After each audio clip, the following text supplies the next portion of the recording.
Hey everybody, thanks for coming. Thanks for making the time. I'm Dr. Shadia Rafage. A couple things to talk about. How many folks in here are veterinarians? Great. How many technicians? Great. Wow, it's like 50-50. And then how about other folks in the field? Vet students, anything like that? Cool. How many folks have sutured before? Okay. And how many have never done anything? Yeah. Okay. Yeah. Good. So the hopes is that we're going to start off very basic with this, and then we'll move up the chain of complexity as we go on. Any questions, let me know. Anytime. This is informal. There are going to be suture patterns that are fairly routine on here. There are others that I don't even use, but I want you to have exposure to them. And some folks here know how to perform those procedures better than I can. Feel free to help each other out. It'll be a collaborative effort. A little bit about me. I'm Dr. Shadia Rafage, boarded surgeon. I went to vet school at Cornell University and did my internship at Angel. Afterwards, I became board certified in small animal surgery. From there, I left New York, went to Las Vegas, practiced there for about 9 months. And after that, flew around the country doing surgery. And then I went to Silicon Valley, managed 3 hospitals there. I was on call 24/7 for all 3 locations. That was about a year. And True Care for Pets, I was part owner. Transformed that hospital from an overnight facility to 24/7 ER multi-specialty. And then the end of 2019, I began VetTriage, which I own and chief medical officer for the past about 5 years now. So this is the outline. It's a long list of things we're going to do today. So hopefully you folks will find this incredibly practical, clinical, usable information. PRN, thank you so much for sponsoring the talk. And please, if you haven't done so yet, visit their booth in the exhibit hall. And then also a thank you to Dr. Kirk Miller, who gave me all these videos. They're phenomenal. So these are his slides. I've modified them to fit my style, but thank you, Kirk, for the contribution. So I'll start off with some basic information here. Suture type. So typically for mucosa, subcutaneous tissue, or skin, you want the suture to last on the matter of days. Whereas you're talking about fascia, you're looking at probably weeks that the suture has to be intact. Tendons could be months. And that's, in general, the rules that we follow. Monofilament suture versus multifilament. So monofilament has less tissue drag. It harbors less bacteria, less likely to pull through. Pull through, for those who don't know, is when the suture, for whatever reason, it can be patient factors or surgeon factors, tears through the tissue you're trying to suture together. And that's called pull through. Multifilament has easier handling, better knot security, but it's got more material to it. It's multifilament, it's braided. So multifilament or braided material has more involved with the material, so therefore when the body's trying to break it down, there's going to be potentially more inflammation associated with it. And of course, because of all the little crevices that the multifilament suture has, bacteria like to live in those areas, and so there's a risk of harboring bacteria. So I don't really use multifilament at all. I'm only using monofilament. Does anybody here use multifilament suture? What do you use it for? I occasionally use it like if I've got like a mass in axilla or something, or between a toe where that rigidity of the monofilament is going to cause some discomfort. I'll use a multifilament. Kind of feels a little more flexible. Well, nice. Okay. Yeah. Or lots of people use Vicryl. That's For dental? Yeah, in dentals. Mm-hmm. Yeah, Vicryl is a popular one. Great. Eyelid mass removal. Eyelid mass removals? Wonderful. There just because that way, in case there are any tails, they're not obstructed. Wonderful. Okay, cool. Thank you. So the degradation profile is different for absorbable, which are meant to be temporary in the body, versus non-absorbable, which are meant to be permanent. And then in regards to suture size, you want the smallest adequate diameter. You want to decrease trauma while you're placing the suture, and you want to decrease foreign material. So the smaller the diameter, the better. However, you want to be realistic about it as well. You want to make sure that the suture is actually going to hold the tissue that you're suturing together. But in an ideal world, smaller is going to be better, and that's because you're going to be penetrating the tissue with the needle each time, and so you want to minimize holes like that. But also, you decrease foreign material by using a smaller diameter suture.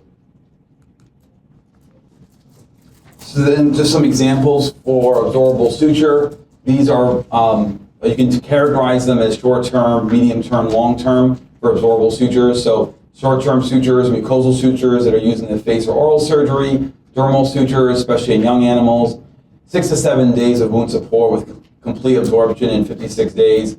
An example with PRN is Monomed ST, but there are plenty of others as well. And then when you look at the medium-term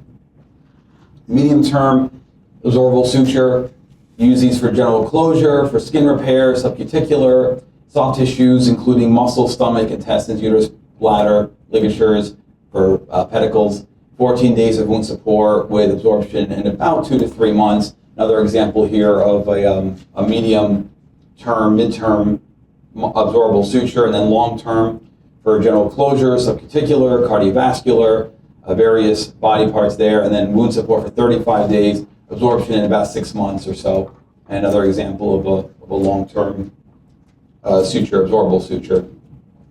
These are all the things you're thinking about when you're trying to decide what suture do you use, what part of the body, what's the goal, what's the patient, comorbidities involved. All that comes into play when you're trying to make a decision, and that comes, of course, with some of the literature, but really just a lot of practice. So this is going to be our first knot we're going to practice. Now, all the way I have these organized is first I go through this wordy and almost useless description, but just to kind of get your head thinking about it, and then we'll follow up with like a drawing and then an actual video of somebody doing it. So just bear with me, that'll be the way that we're going to go through it. Your kits, and for those who don't have them, when you get the kits, you have in front of you needle holders, some kind of thumb forceps, they have different ones sometimes, and then there's a rectangular fleshy thing with incisions in it. So we're going to practice on those. And then there's suture material in the center of the table, so you can open up those packs and grab suture. And then the cup in the middle is for your sharps. So for the needles, when you're done, please throw them in there and nobody get hurt. And then we'll jump straight away into the square knot.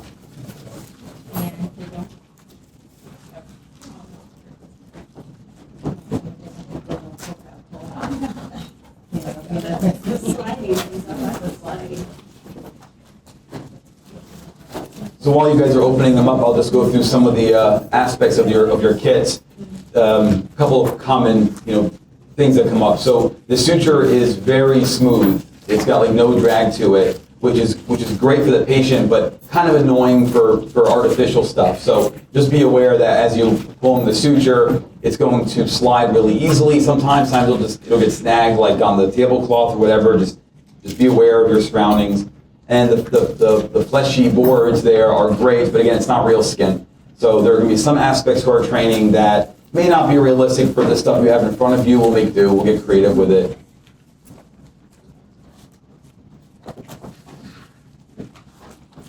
So the square knot is the most frequently used knot. It's very secure, less likely to unravel, and it's not ideal for areas of tension. And for those who don't know, tension is when their skin edges are being pulled apart by any number of factors. Most often it's because the area you're trying to close does not have a lot of flexibility to it. And so your closure is very tight. And when you have a tight closure like that, the tissues are being stressed, and of course the patient is going to move. It's inevitable. And so it's going to be stressing your closure. So areas of tension, we have specific ways of handling this, which we'll go through, but tension is a very big deal when you're closing incisions. So a square knot consists of 2 simple throws, a second simple throw in the reverse direction of the first. Both throws must begin with the needle driver between both strands of suture. It'll become evident in the next slides. Key points, think of both sides of the suture as a circle. This is going to be a common trend when we go through all these suture closures. Stay in the circle.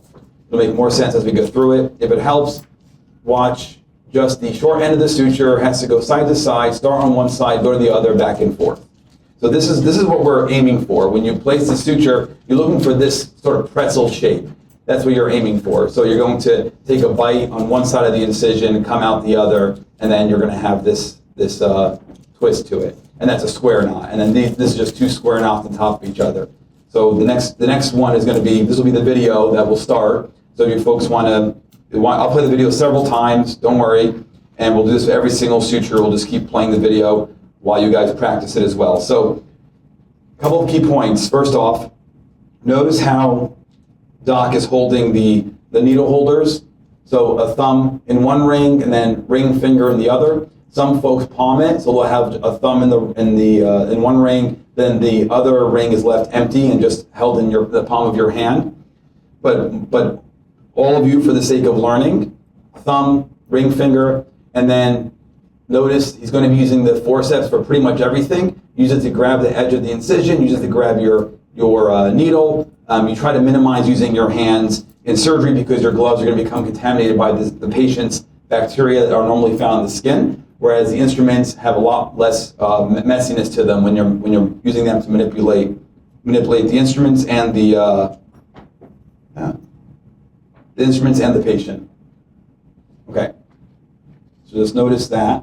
Also notice where he is holding the needle. So if you see here, the needle holders are holding the needle not right in the center of where it curves, but between the middle of the needle and where the end is, the part that the suture is attached, somewhere in that region there. That's where you're going to be holding the needle. Okay, I'll let this play out. So take a bite on one side of the incision, come out to the other side. Now, in the circle. So inside. There. And grab the other end and pull. And that's one square knot or one throw. And he's doing it again, and you can just keep repeating that process again and again and again.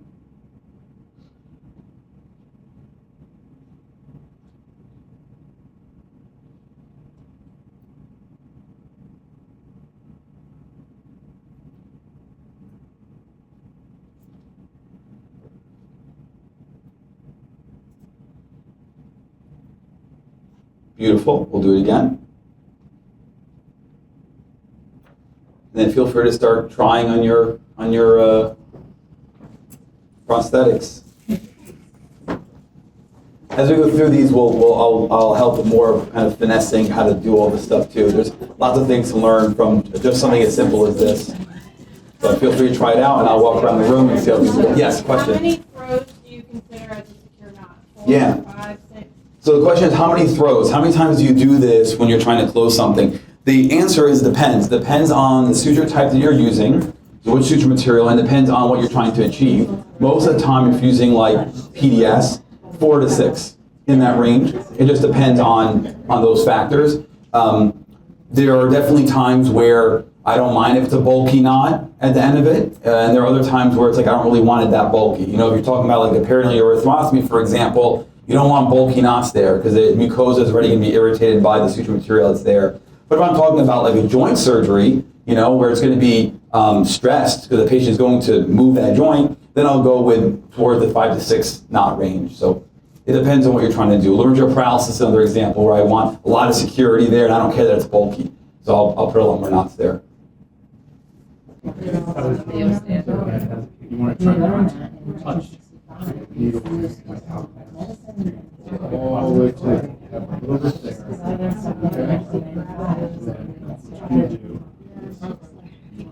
Long end of one needle.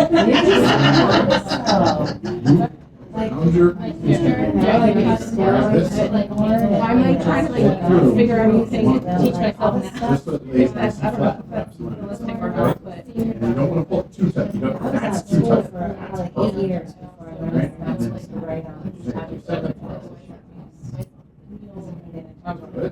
Yeah.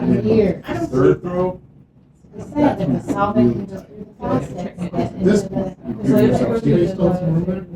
So the nurse doesn't yell at you when you go to take them out, okay? They really Then you just put some yeah. on. So to figure out on a picture, I was like, I learned that about 10 years out. It was probably mid-2000, probably 2000. My- Done at 800 times.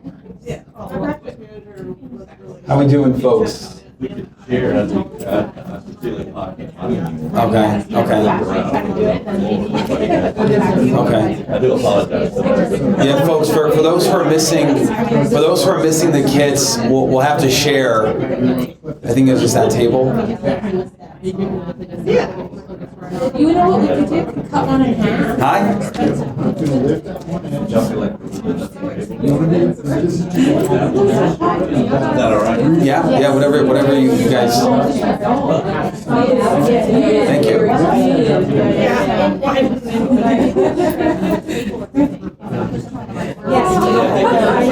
Okay.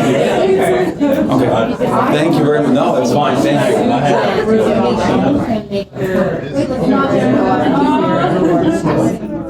All right, folks, we're gonna move on to the surgeon's knot. So the surgeon's knot is pretty much what I use for everything. This is a very common knot. Surgeon's knot is also known as a friction knot. It's for high tension tissues that cannot be properly opposed using a square knot. The surgeon's knot differs from the square knot due to an extra pass through the loop of the first throw, double overhand knot followed by a single overhand knot. This extra twist in the first throw provides more friction to maintain its position until the second throw is placed. Again, it'll make more sense once I show you here. This is the drawing. So you'll recognize this, that's your square knot. But this time, the first knot we're going to place is a surgeon's knot, or a surgeon's throw. So you're going to do 2 passes through, not just the one, like you did with the square, and then you'll follow that up with square knots. So if you're using this in a real patient, you're going to go surgeon's knot, and then a bunch of square knots. That's how these work. And then the video, and then you folks can try it when you're ready. Notice again how he's holding the thumb force, the needle holders. See where he's holding the needle, and he's pushing the needle through, just like before. And then you're going to form that circle, going inside the circle. But now you're doing it twice. See that? Then grab the other side and pull through. And then he's going to follow it up with a square knot. That's one throw, right? It's a square knot. Boom. And then you can do whatever number of square knots you want, typically 4 to 6, just depends on. And I'll replay it again for folks who need it, and we'll see how things are going.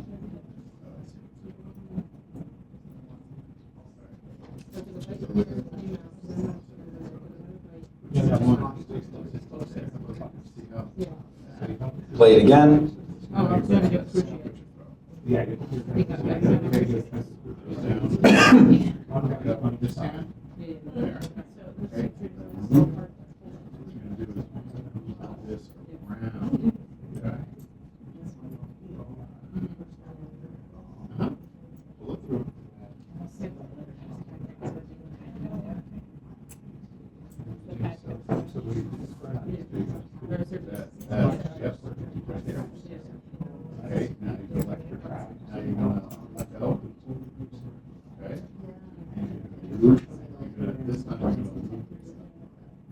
Here, then you're going to grab it. You're going to bring it back through again, okay? Where you're hitting the light or whatever.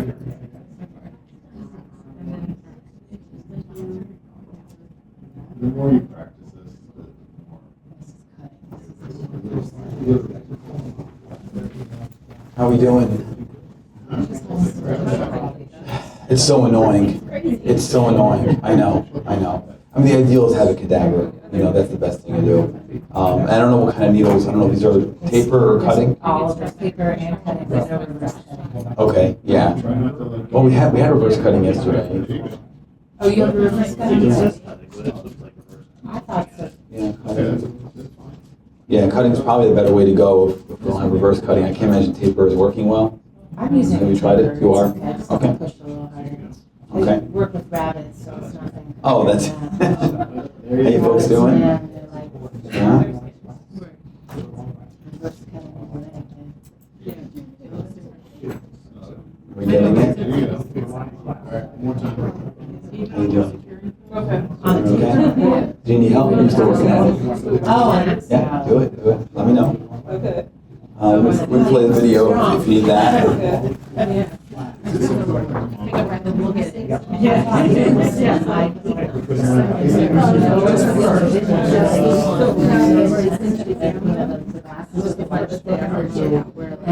How you doing?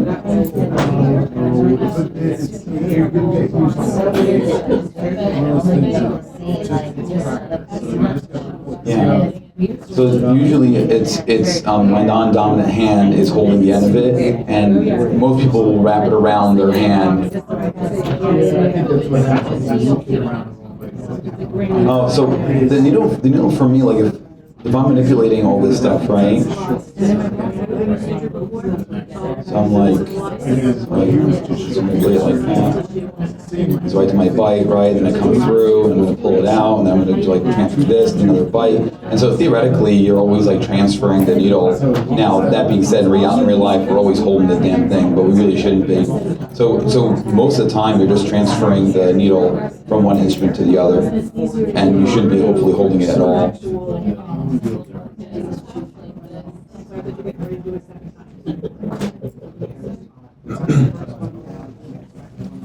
Yeah, a lot of times, you know, sometimes you will have a sheet, which is just halfway through.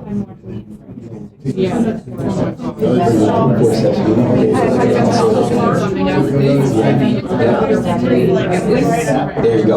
That's right. There you go. I would say, go ahead and get that in there. If you need more exposure, And that's where most of the people up there, but like,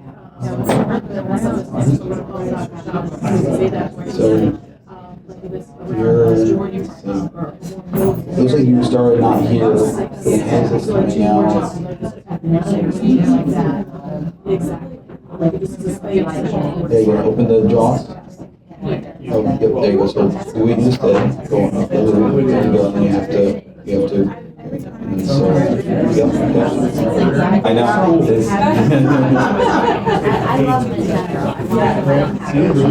All right, folks, we'll go to the next one here. So this will be our first suture pattern. We did 2 different suture knots. This is now going to be a pattern, simple interrupted. This maintains tissue position and strength if one portion fails. It has minimal holding power against stress. It requires more time and more suture. So, unbeknownst to you folks, you've already been doing simple interrupteds. You just haven't done the sutures in a row. So if you see, these are what you've already done, but you're just doing a bunch in a row with the goal of closing the incision. And so this video will show that.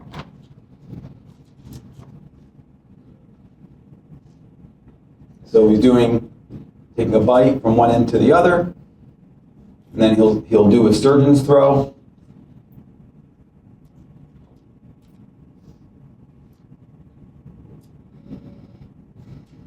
So 1, 2.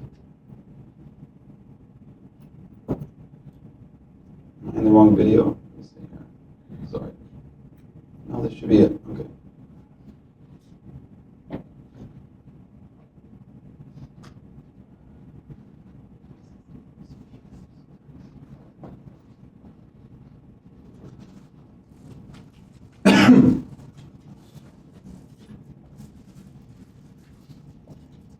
Oh, he did a square knot.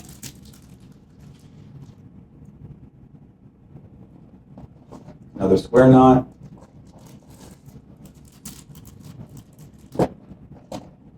Square knot. Another square knot.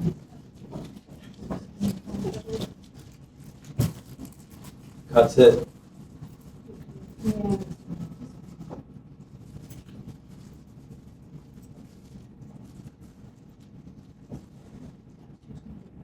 Okay, then I guess it doesn't show it. And then you just do another one next to it. That's what you guys are doing. Just a bunch of these in a row. And the idea is to close the incision. So feel free. Yeah, some of you have already done it. Obviously, he's been practicing it, but that's simple interrupted for you. We can move on to the next one if folks have it, or do you want to? Okay, we'll move on. So these are cool. Oh, let me grab my laser pointer. Cruciates are fantastic. So we're moving now up the chain of complexity. Again, for some of you, this might be still very basic. For a lot of you, it might still be, it's going to be more practice. So a cruciate, 2 simple interrupted sutures placed parallel to each other and tied across the incision, forming an X. It's an appositional pattern. So real quick, appositional pattern means you're opposing the 2 edges of the wound, right? There's also eversion and inversion as well. Eversion, the 2 edges of the wounds pop out like that, they pucker up. Inversion, the 2 edges sink down. And there are indications for when you want to evert or you want to invert. Most of the time, you're going to want appositional. Just right on, flat, head to head. The cruciate pattern is good for low to moderate tension. It's phenomenal for that. The security is similar to simple interrupted sutures, but it's going to be faster. You are going to use more suture material. And this is a drawing of what you are aiming to achieve here. So so far, you've gone across the incision, and then you tied a surgeon's throw or a square knot, thank you, square knot, and then you're done. For this one, you're going to take a bite, but then instead of doing that knot, you're going to come back around to where you started, next to the first bite, take another bite, and then you're going to do your surgeon's throw and square knot. And that's, you're going to form that X shape. The video will explain it, and then we'll practice.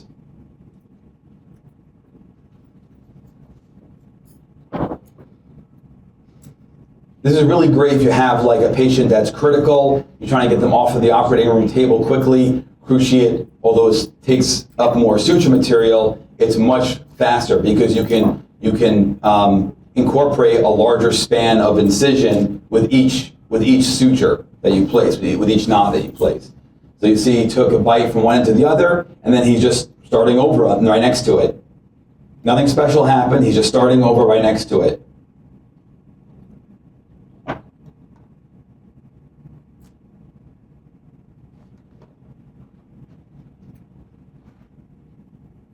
There you go. You see what he's got there? So that's what you're looking to get, something that's shaped like this. And then,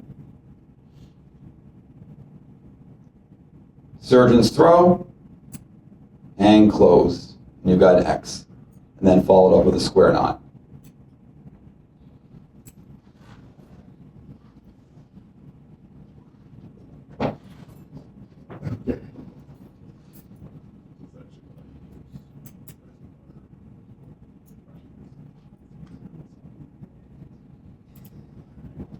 Also use this for really long incisions like radical mastectomies. It helps with that. Let's say you're doing a cystotomy and you place a stay suture in the bladder and now you want to close that hole. Cruciate is good for that as well. I also use it for lymph node biopsies in the abdomen. It helps with that as well. It's fast and it just pulls tissue right together. Especially if you have bleeding, like a lymph node, you can suture right together with one, like a mesenteric lymph node, one cruciate will take care of it. Or if you do punch biopsies, this is great for dermal punch biopsies.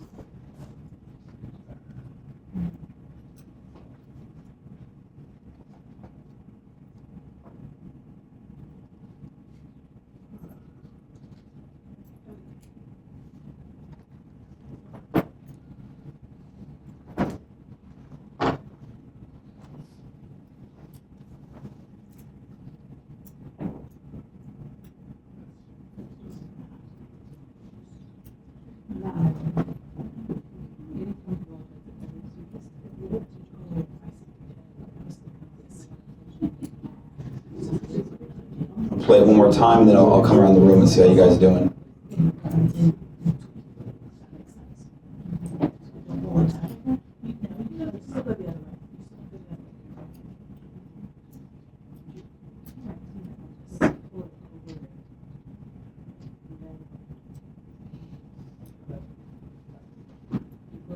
All right, let's see how we're doing.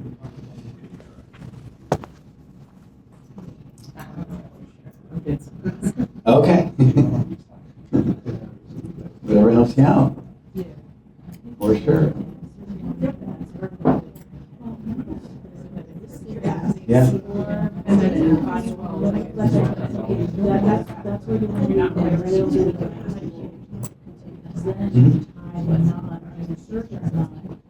Yes. Yeah.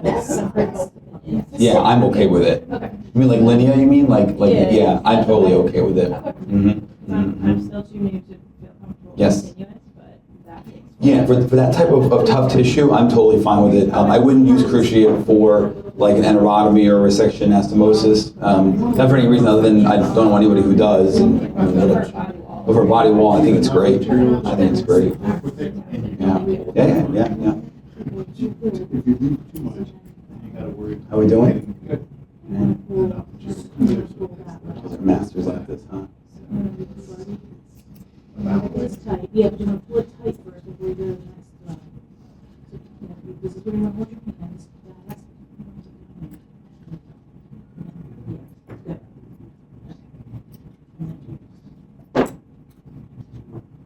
time. I would play the video for those who want to watch it.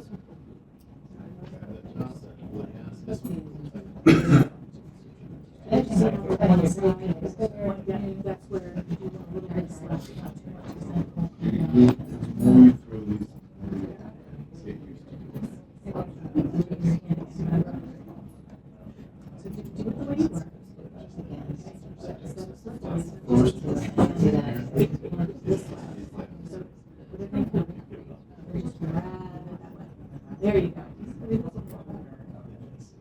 Are you guys using VetTriage? Yeah.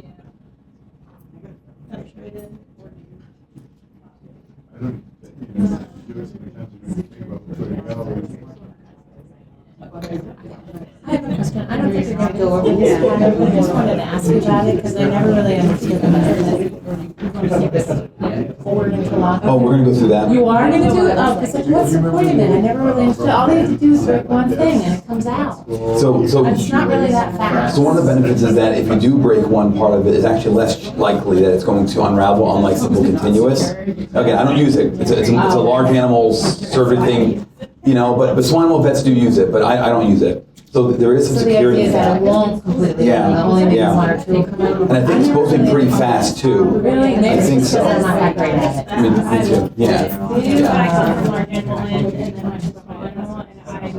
He's still.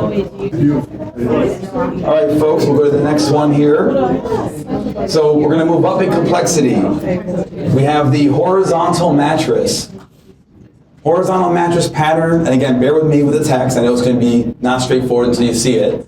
The horizontal mattress pattern starts by creating a simple interrupted pattern, but instead of tying the suture, the needle is inserted laterally on the same side as the needle exited. It crosses to the other side of the incision and exits directly across, lateral to the first site of entry into the skin. The suture ends, which should both be on the same side of the incision, are then knotted. This is a good suture pattern for areas of tension. I use it a lot for joints. It's useful in the skin, but may cause eversion if not applied correctly. And eversion, like we said, is that puckering up of the wound edges.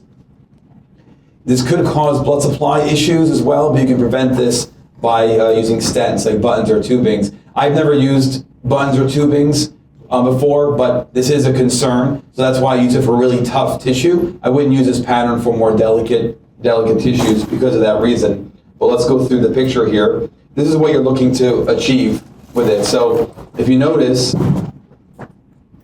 you take a bite on one side of the incision, come out, and then while you're on the same side of the incision, take another bite and go across, and then you tie it. And you can see that the knot this time will be on the side, not over the incision, but on the side of it. And what you're also going to notice is when you do this pattern, this skin edge is going to be pulled into this one, and that's what creates that tension. It's a very strong suture pattern.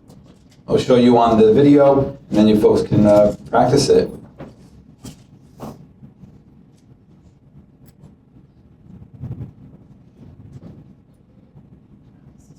So horizontal mattress. Take a bite on one side, like you've been doing, come out the other side.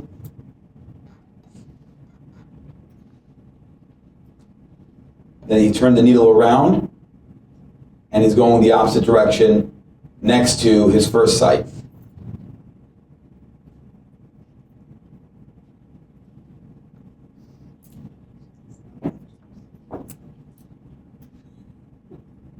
See that? So you have like a U shape.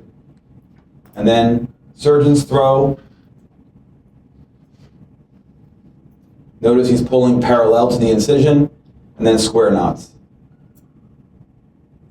Parallel to the incision. The tension is parallel to the incision when you're closing that knot. We'll play it again, see how you guys do with it. But that's the horizontal mattress.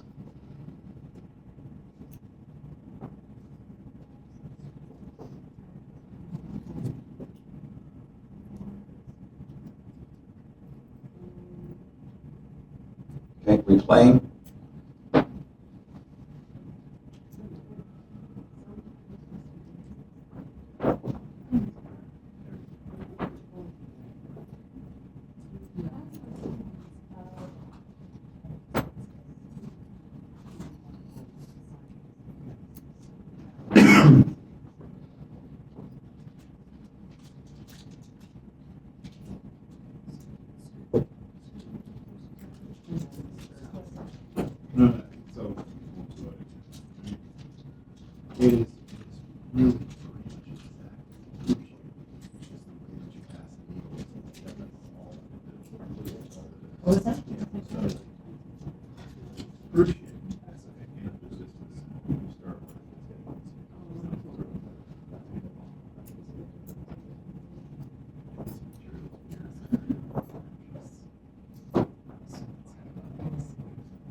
replay it one more time, and then I'll walk around the room and see if I can help. Cruciate that you did. Okay. Your next step is here. Pass that down to the end. It's not person. Okay. Anybody need any help? Look at that. Yeah. See, pull that incision real tight. It's good. You can barely see it. So we did that in reverse, and instead of being How's it going? we now have Oh, this, where it is laying. nice. You're doing great. Like, what kind of wound is this? You gotta find a way to grab that side, right? So maybe redo the loop. Let's see. Start over again. Let's see what happened. Reverse the pattern is, and that's. Leave that's perfect. Leave that alone. Yep. Yep. Real quick. You don't want to lose your. Just a little bit longer.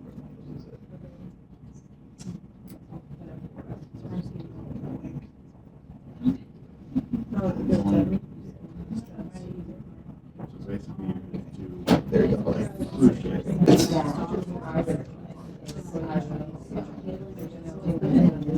Yeah, well,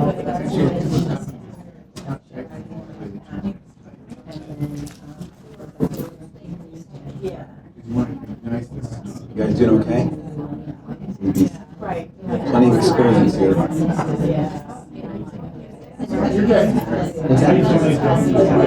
Yeah, that's right. Yeah, and you can tell because it's like pulling this up. You know, it's pulling this side towards that end. Yeah. So I would use it for either like those really long incisions on big dogs that already failed on me like once or twice, and they keep dehiscing. Then I'll use this, even though it risks the damaging the blood supply. You know, if we've had enough, right? It's annoying. It's time to do something like this. Or I'll use it for like joint capsule, especially if I'm doing like a patella luxation. It helps pull the patella into the groove more, and it'll hopefully withstand the dog's range of motion with the stifle. So that's usually when I use it. Otherwise, I'm using really the next pattern that will do vertical mattress, maybe way more for those circumstances. But that's where I'd use that. Does anybody here use horizontal mattress, like routinely? What do you use it for? What part of the body? What purpose? Whenever I see tension in my skin incisions, but for master mobiles or Mhm. things like that, there's tension, I tend to go to this one. Yeah. I think I have the tension relieving, this is the one that stuck the best. And the good point here is keep in mind you can combine different sutures, right? Because as the incision is going over the body, it might be an area of the incision that has high tension that you use this for, but in the rest of the incision you can use simple interrupteds or cruciates. Yes. Well, it doesn't work for this one. All right, folks, we're going to go to the next mattress pattern. Vertical mattress. So the vertical mattress pattern involves entering the needle from the incision line on one side and exiting on the other side of the incision at the same distance. The needle is then turned and entered from the incision line and exited from the incision on the opposite side. Suture ends are tied. This is another tension suture pattern. It's stronger than horizontal, less tendency of eversion, could still cause blood supply issues, but I do favor this one over horizontal myself. And this is what you're aiming to do here. So they took a bite, right, from one side to the other like you normally do. However, now they're taking a bite on the same side in front of where they exited, and then coming out in front of where you entered. And then you're tying the knot, and the knot will be on the side. So we'll show you that in the video. You're going to want to take wider bites for this one. So really like come out here, take your bite and come out really far. Because when you enter back, you're going to be in front of where you entered and exited. I'll show you now in the video. All right. So see how even he's going far back on this incision, or on the incision. And now this is a good time to talk about this problem. You see how he's like struggling to get the needle across the incision? So what I recommend almost always is instead of doing it that way, it's okay to put the needle through and come out the incision with your needle and then go back in and then go out the rest of the way. So you can practice that as you do more of these, but you can going all the way through like that it's cooler, it's faster, it's lazier. But you have to make sure that you're not bending the needle could break, it also could be annoying when you're trying to struggle through it, so keep that in mind. We're going to replay the video for the mattress pattern, but I just want to bring it up now. How is that not like far, near? The near, is. Yeah, those might be the old names for them, maybe? I'm not sure. I've heard of that before, but I thought folks use that for like subcuticulars and stuff. But maybe not. Is it? For the Then what's yeah. What's this one? This is what I Yeah. thought was a vertical mattress. And what's that one? So the horizontal? This one here? Yeah. Are these two together? Yeah. I thought this was a horizontal and that was a vertical, and that was in. That's why it looks weird. Yeah. Yeah. So I wonder what this one is. I don't know that one. I don't use it, so it doesn't really matter. Yeah.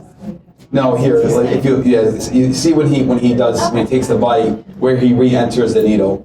So he comes through like I normal. hate 5, I break 5. It does make it easier to remember how to do it though if you call it a far, near. Yeah, that literally describes what you're doing. I hate 5. Really? Now I want to know what the heck this thing is. All right, and then he's going to turn the needle around, and he's going to enter in the same plane. See, he's going to be in front of it now, in front. And then he's going to exit in front of where he entered originally. I like I tried that, but then like, it's still, Boom. I think it's just the shape of the needle. Near, far, right? That's the other one. That's what I saw you reach. Can I show you this one? Yes, yes. I'm Let me- curious now, since it's not vertical mattress, I wonder what the heck it is. Yeah, let me replay the video and then I'll come over. Excuse me. All right, let's replay it. Okay.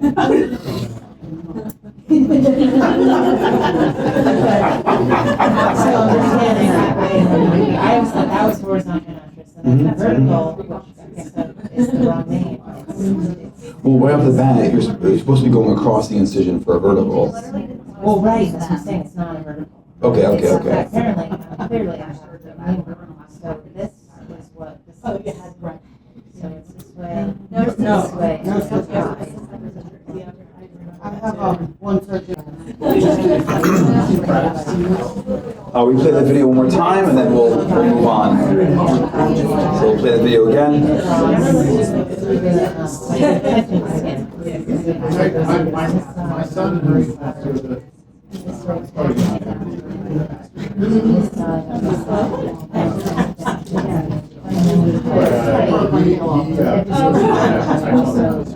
is one of those. These nuts. Why it doesn't matter. Yeah. And quite frankly, if you wanted to give it a space, it's big.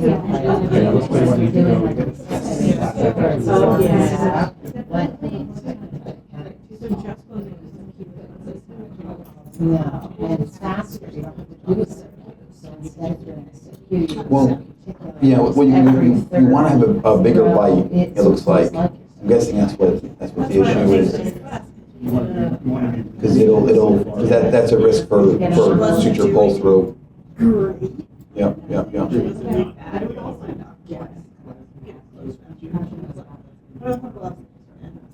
Yeah, the smaller ones, because that's the microvascular you're worried about hurting. Yep. Yeah, I think a bigger bite. And she was coming from the Y, and that was All right. Everybody ready to move on, or need a little more time?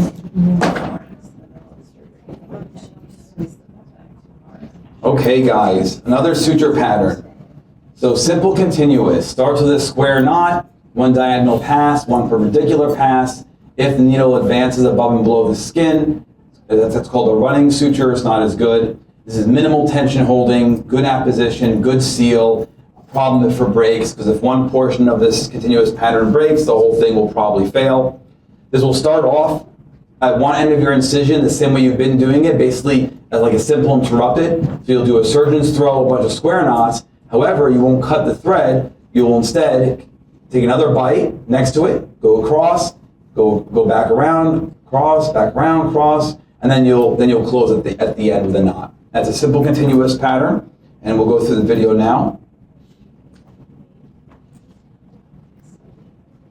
So after that first knot, the rest of it is like as if you're starting over and just never finishing your knot. So you take a bite, come through. You've already done this now 1,000 times, maybe 100 times. Surgeon's throw, square knot,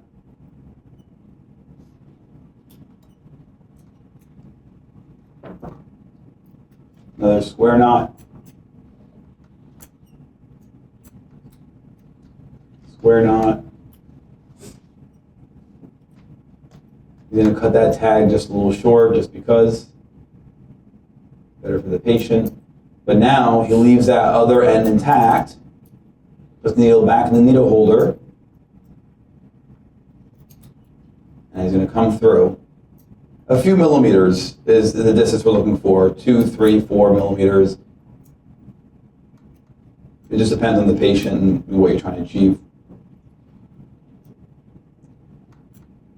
So all he did was just take another bite.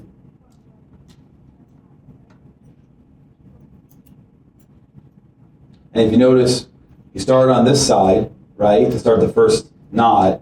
So when he starts the continuous pattern, he's starting on that same side to come across, and then the same side and come across.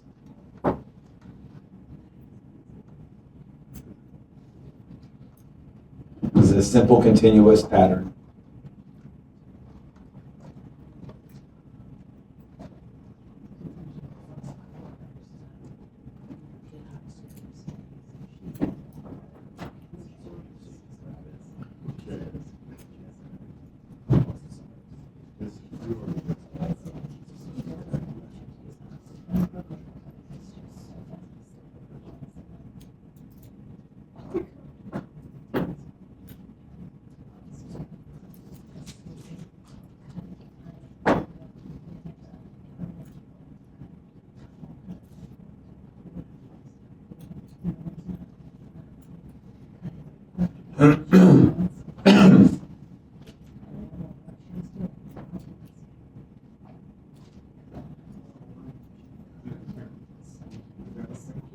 Now, if you notice, I'll reverse this or rewind this a little bit here. At the very end, when he's ready to end this, so if you notice, what you're going to have is a loop. Let me reverse it again. Here. So you're ready to close it now. Okay, I'm done with my incision. How do I end this thing? You have a loop there. So instead of pulling it tight like you've been doing, you have a loop. And then, surgeon's throw, grab the loop, tighten. So the only difference now is that you have a loop with your surgeon's throw square knot, whereas before you have just 2 strands. So don't let the loop scare you. It just pretend like it's a strand. Then a bunch of square knots, like normal. Now when you're cutting it, you're going to have 3 tags instead of 2, which is what you're used to. So there's no real difference there, but the loop sometimes will freak people out. It'll be a surprise. So let's start again. And then I'll come around and see how you folks are doing.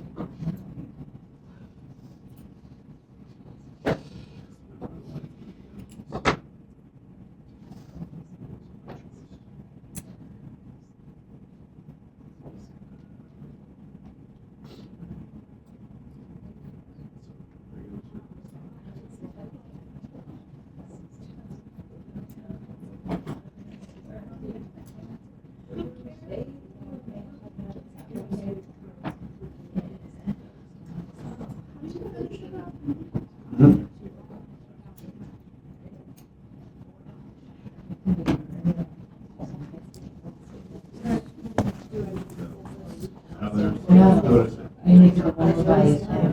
Give yourself a little, like, feel down. That can be hard if you get pain.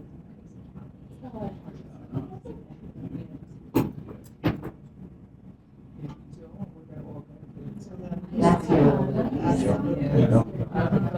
Now what you may want to do Just make sure it's nice and tight, because these can be kind of a little bit loose. Yeah. So you want to hold them.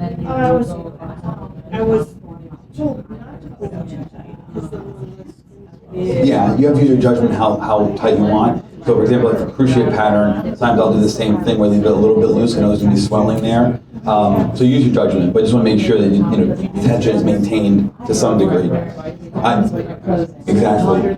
Because I'll do enterotomies with this pattern, so I need to be tight, But for skin, yeah, it can be a little more loose, especially if you expect swelling to be there. Do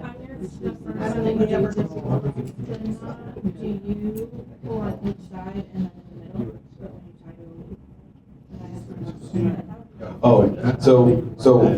Yeah, in the middle is what I'm going to do with the jaws open, and then this part you can tighten both sides. Yes. So, yep.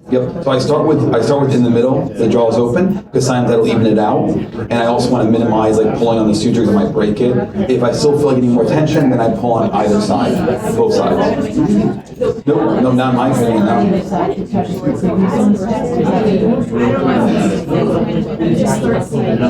Oh, I thought you meant for the clothes. No, I think her question pertains to tightening the knot.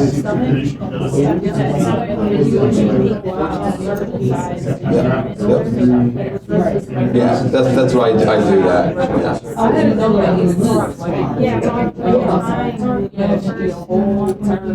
Doing okay? Yeah, I didn't do it. All these lives are being saved. Good job. I always just. That's how we do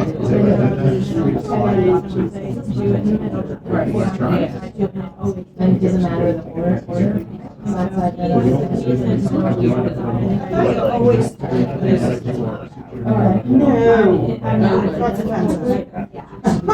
That part of it, I'm trying to make it tight, right? What you can do is unlock these, hold the jaws open, and then pull. There you go. Yep. Because what that'll do is it'll even out the two ends of the suture. The two ends, it'll even out these two strands. And then once you want to see it. Yes.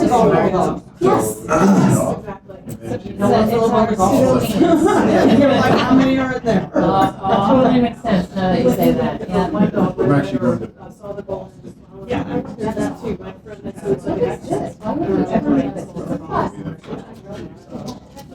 I see it now, that I won't be able to unsee it now.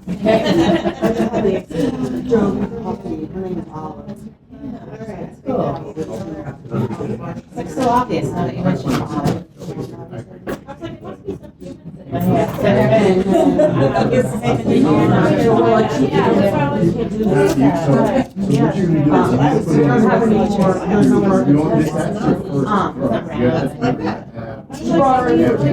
it must be some humans in Yeah. She's like, one more time, and there were like 3 times.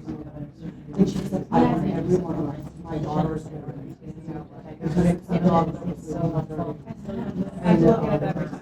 I was like, I don't know if it's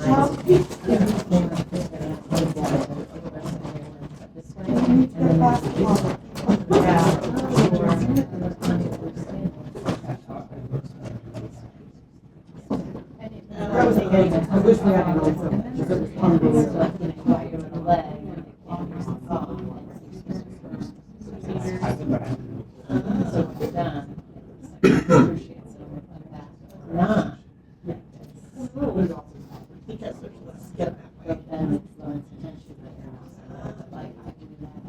So now that you've got your cut this nice and short.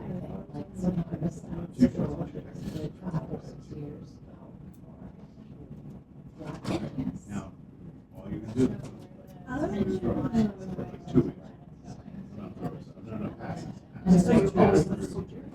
That's the direction. So I thought you were talking about that. Yeah. Where it goes across rather than up and down. Sometimes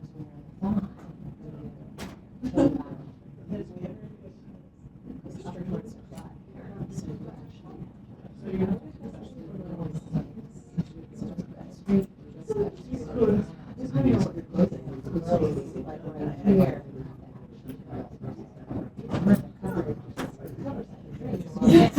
either tail or the butt. So can we Okay, so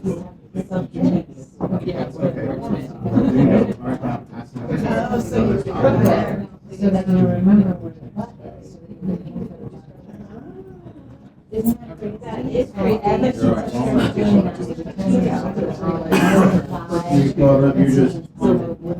these years I was blaming it on the doctor. All right. So that's your simple continuous. And let's go to the next one. Forward interlocking. So how many folks here use forward interlocking? A couple people, yeah. Yeah, Yeah, not since vet school. Okay. So That's almost last century. the forward interlocking is a very common large animal closure, but some small animal vets use it as well. I don't use it, so this one we'll go through together. Modification of a simple continuous pattern. Each passage through the tissue is partially locked, linked to the previous passages through a created loop of material. At the end of the needle is reversed, knot is tied to the loop left in the suture material, allows for good apposition, good stability if it breaks, more suture materials used, and more difficult to remove. However, in yesterday's class, someone said that they work with somebody who can just cut one side and unravel it. But okay, all right. I used to work in neurology, and our surgeon used that to close everything. Close, yeah.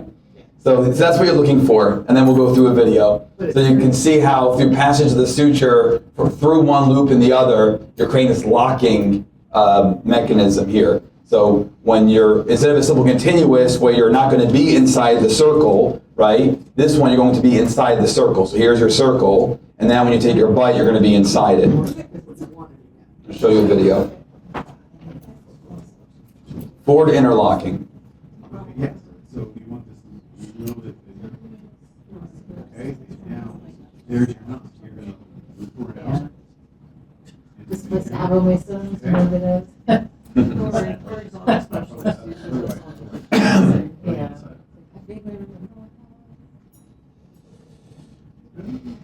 So it takes a bite like normal, you've been doing, surgeon's throw, all routine, right? Easy peasy at this point.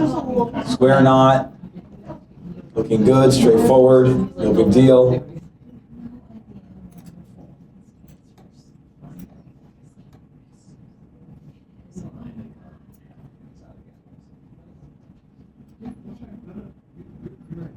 All right, perfect. He cuts only the one side, just a little short, trims it. Then now to start the forward interlocking. Here he goes. So again, on the same side that you started on this side. So when you come around to this part, you're on the same side. Now when you take your bite, you're going in the circle. See that? It's in the circle. Trapped. Yep, trap it in there. Whereas before the simple continuous, you were outside the circle. So again. There you go. Perfect. Perfect. I love it. So again, here's your circle. You're forming that circle, right? Where normally you'd be outside of it. For this pattern, you're going to be inside the circle. And you should feel it lock in. Oh, no, it's yeah. No, it seemed like for the simple interrupted, he was purposely going at like a 45-degree angle, and here he's going at like a 90-degree angle. Does that make a difference with the forward interlocking? Like, when he pulled it, they were slanted. You know, they weren't going straight across on the. Also- I think that was just variation that he's doing. I think in all cases you want to be perpendicular to the incision. Is that what you mean? Like you 45. Like when he was doing it, he had his incision. When it was done and he pulled it, it looked like this. Whereas this one is going. Oh. Yeah. It wasn't. Yes. It was at a That's right. 45-degree Because angle. these are getting locked in that position, whereas this one, because of the tension, it's going to do that. Yes, Yeah. that's right. Yeah, that's why for some incisions where I think there's going to be swelling, I like cruciates, because when I do this way, you can see the skin kind of pouching Yeah. in between. I hate that look. I think it looks like it's uncomfortable. So I'll use cruciates for that situation instead of a simple continuous pattern. Yep. That's exactly. Yeah, you're right. But the bites should be perpendicular to It's the. just the way the material is pulling. 'Cause Yes, it's taking yes. the shortest path. Whereas this one it's locking them, so Right. it's stuck that way. Yep. Underneath there. Yep. Literally. Then you can see when he ends it, Similar to simple continuous, you're going to have a loop at the end, and then you suture it the same, or close it up the same way. Surgeon's throw, pretend like it's just a strand. It's going to be a loop, but pretend like it's a strand so it doesn't freak you out. And then you can tighten both sides, and then square knot, square knot, square knot. So I'll restart the video again, then come around and see how you guys are doing.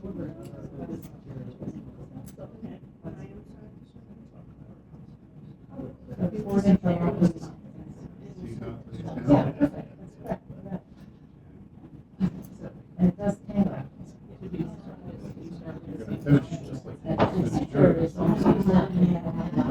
This is where I grabbed the skis. Try to close it.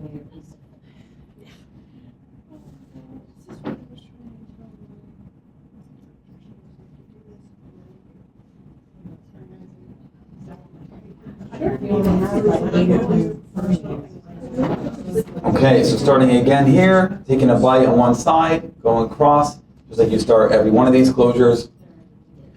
Surgeon's throw.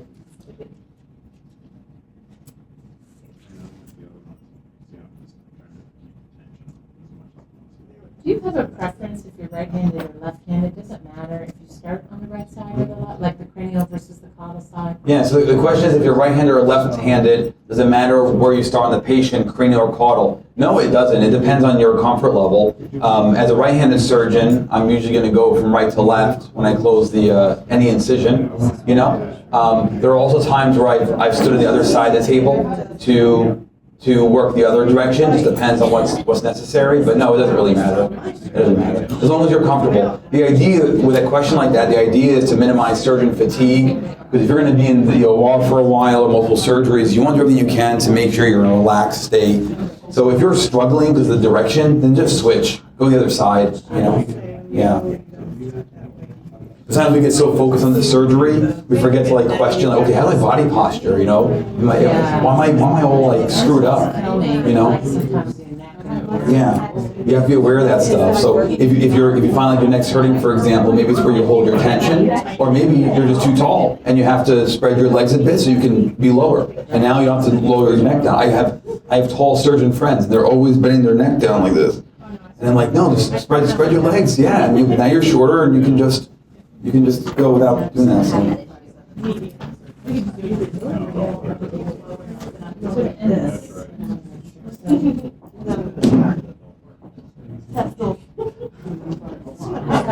I brought them in. My friends all fall off. Yeah. Okay, and then to end it, so he's gonna.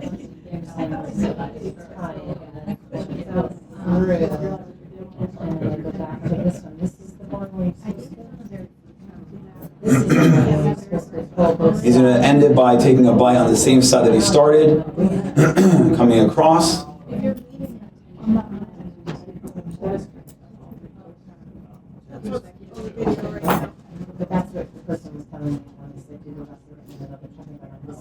Oh, not yet.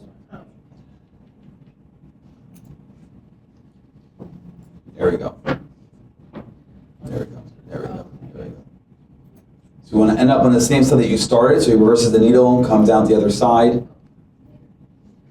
And then he's going to close it. There you go. And then surgeon's throat.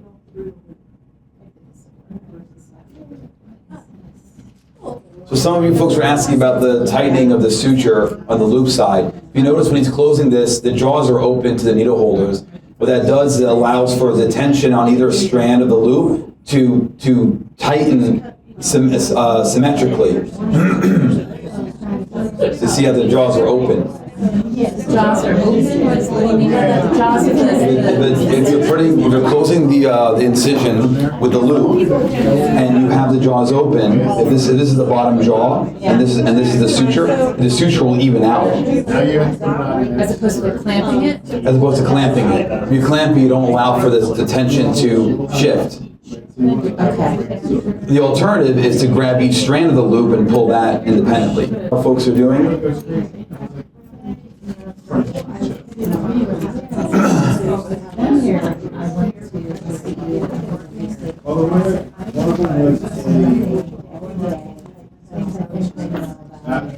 How's it going? I got me against the rest.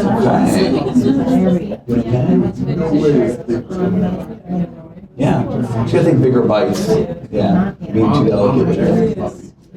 And the bigger bites will help you see like where you need to juice things. Maybe work on this incision where there's more room, or this one. Yeah.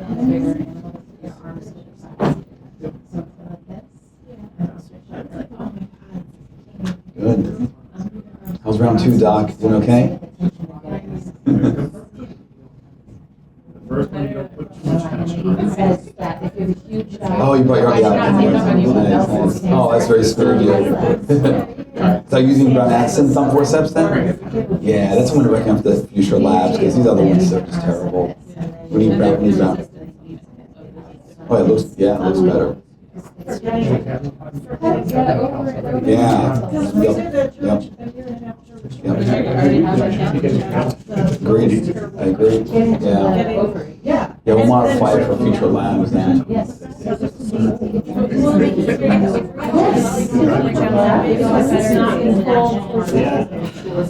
I wish I knew that. Yeah. 10 years ago. I know, 100%.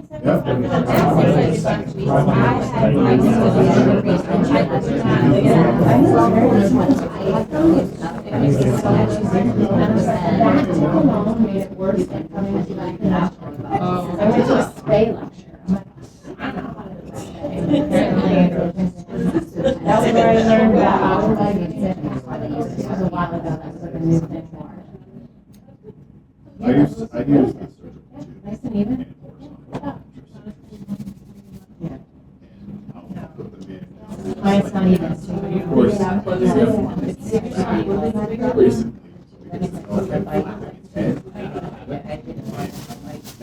80% of the incision line is gorgeous.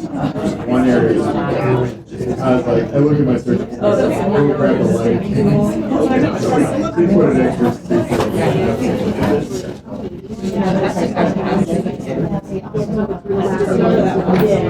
Well, the work that's just so weird. Yeah, no, this dog had the choice, the whole thing.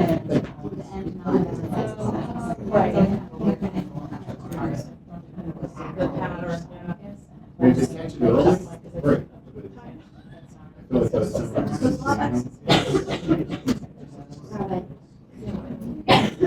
Oh, okay, what you're missing on is fine. Cats or dogs. So, we pull it. This is interlocking. And I told some, but they said you can also put some standards. So that's what they did in house training. Instead of just, you're pulling it tight. And see how the interlocking is, make your pads interlock. It's just. Is, well, for anybody, but usually you're only having trouble with big dogs. But for anybody, it makes it easier to get. There's no efficacy reason that it's one's better than the other. At least I don't.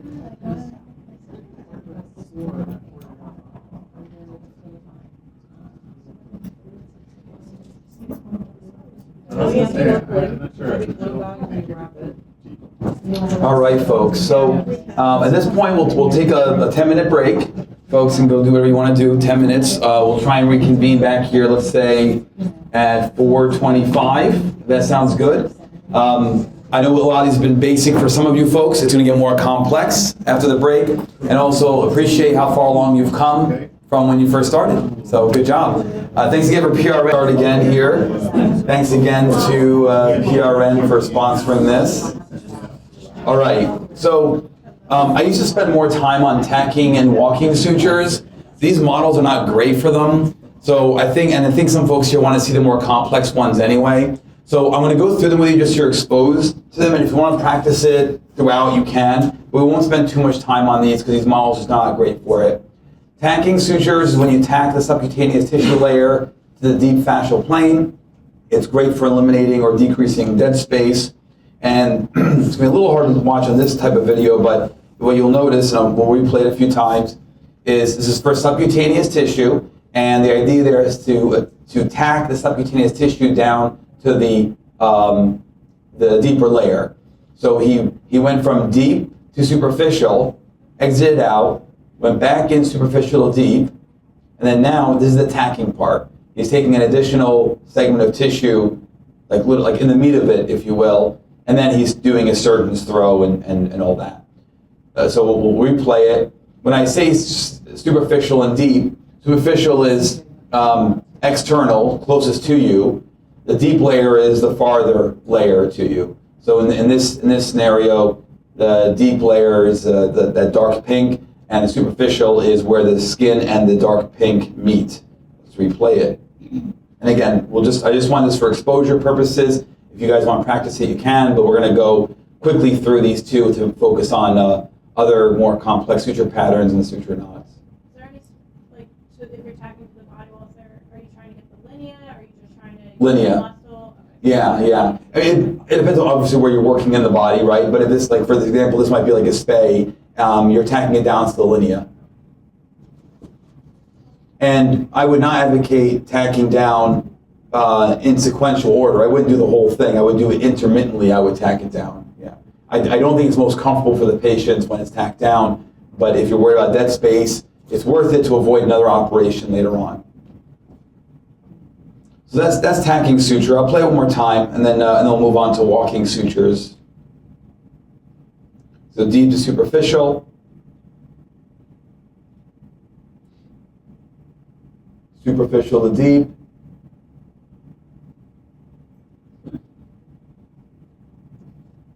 And then take a segment of the deeper tissue. There you go. And then close it off. So if anybody wants to review that, we can do it once we start practicing the next one. I'm happy to go through it with you. It's just hard to do it on these models because these incisions are not very wide.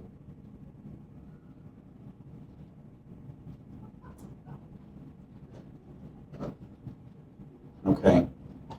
So walking sutures are a similar idea. The idea behind walking sutures, again, we won't do these on these models because it's not great for it, but you're welcome to practice it if you want to. Walking sutures are intended to take a wound edge and bring it closer to the opposing edge. And you do that through, this is one example, one way of doing that.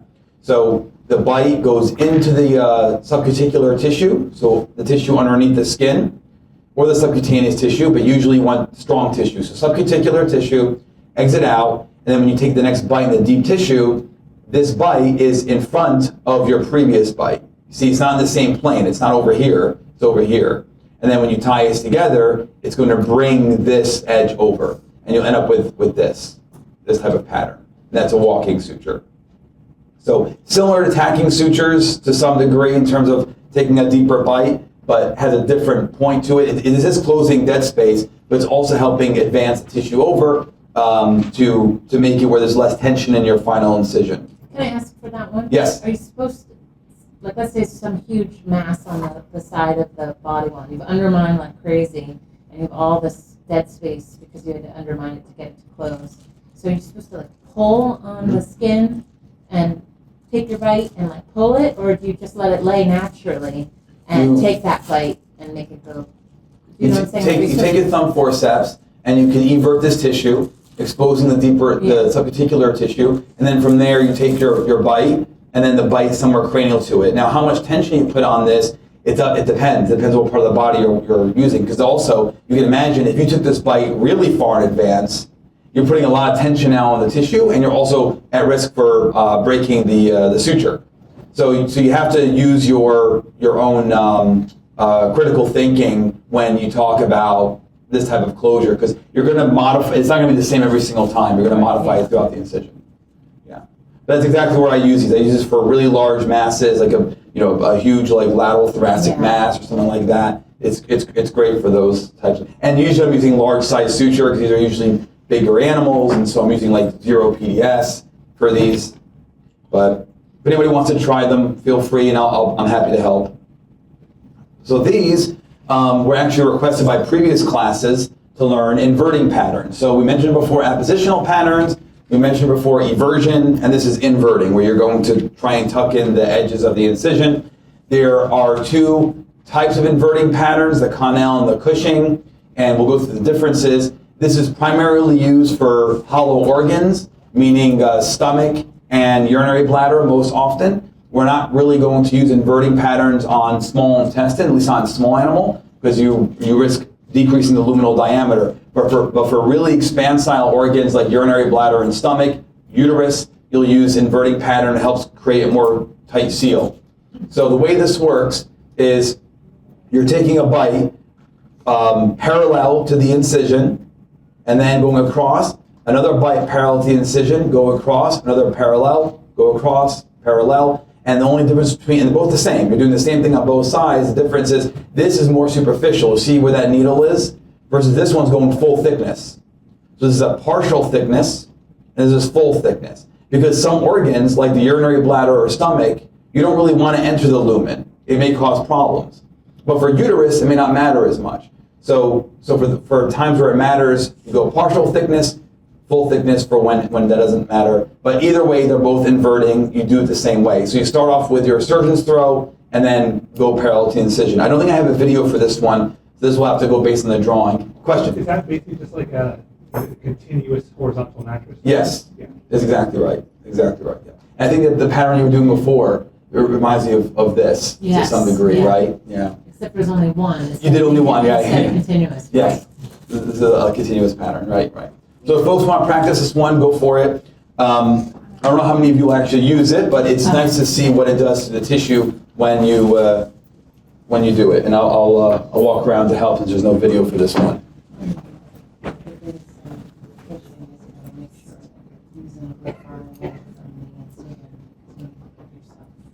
Yeah, that's what I was told.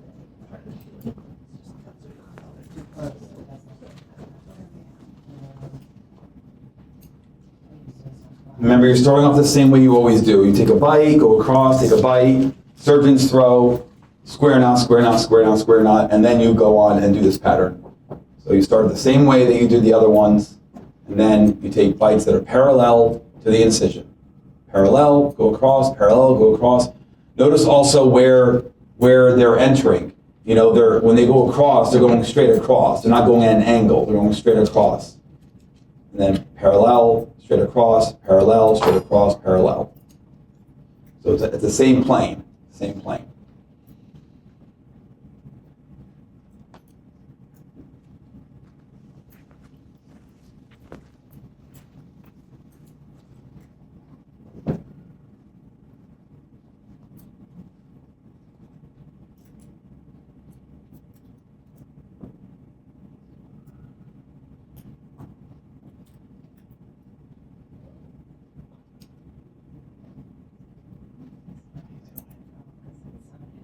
It's not squishy enough.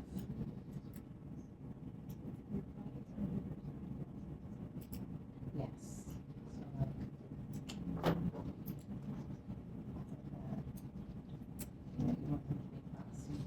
And hopefully you'll notice the inversion as you go longer and longer with this suture pattern. Hopefully you'll see it invert. It might be a little bit weird with these prosthetics, but in a real animal you'll see it invert. Yep. Is that what it is? Yeah. But it's trying, yeah. Oh, I see. Right. And go, Okay. parallel to the incision, and then again here, parallel, parallel. You're always, you're going across each time. So you're gonna go, so it's hard to explain.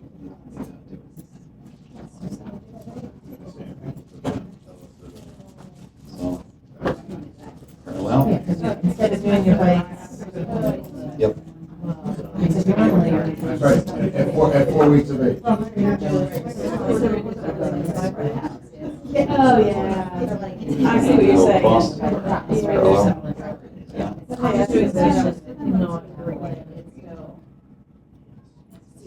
Yes. Yep, go right and straight across. So where we exited will be the same plane where you're going to enter. And how do you tie it? How do you end it? Yeah, so you have to create a loop. Okay, so you come back across. Yep, come back across. Yep. And then you could tie it. Mhm. Yeah, because these are usually, again, I only use these for intra-abdominal organs, and it's nice. Right to the side of the initial Yeah, me too. I mean, I always question why we don't put it in other, obviously they're hairless in the bottom usually, right? But I always question why we didn't try to make it more cosmetic for them, but I've never seen that before. Yeah, it was to make them more cosmetic. Yeah. I was like looking back there. It's hard to find that. What is this new thing? Well, no, it's pretty easy if you just look, but it's not, Yeah, you don't know, look. For this one, Yes. what organs do you absolutely want to treat? So for me, it's going to be urinary bladder because theoretically, there are some studies, that this creates a nidus for crystal adherence and then stone formation. And then for the stomach, although maybe less so, but the gastric acidity, in theory, if it touches the suture, could destroy it. But to be fair, with the stomach, usually your first layer is actually going to be an appositional layer, so typically simple continuous. And then, right, yeah.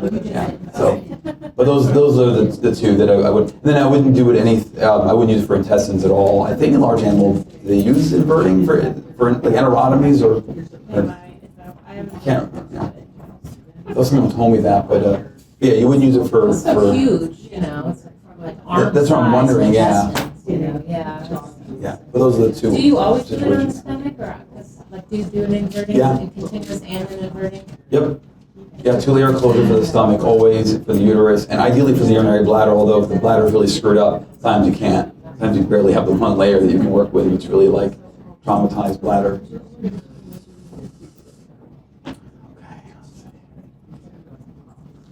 Folks want to move on to the next thing? Let's do it. So typically I reserve this part of it to kind of revisit what we've already done. So I'll just go through a quick reminder and then we'll go through more complex knots. So just remember the square knot, yay, you've mastered it, surgeon's knot, simple interrupted, phenomenal. Feel free to practice those. You got simple continuous, you got forward interlocking. Don't forget the tension relieving suture patterns, so cruciate, horizontal mattress, vertical mattress. Those are awesome, and there they are there, and you guys now know how to do them, and if you want to revisit them, we can, of course.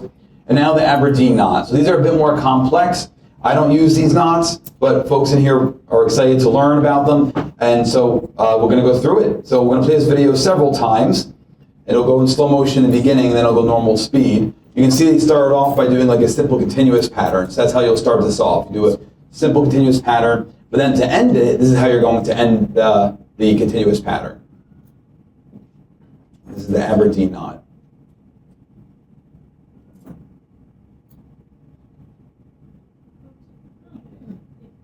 Looks easy.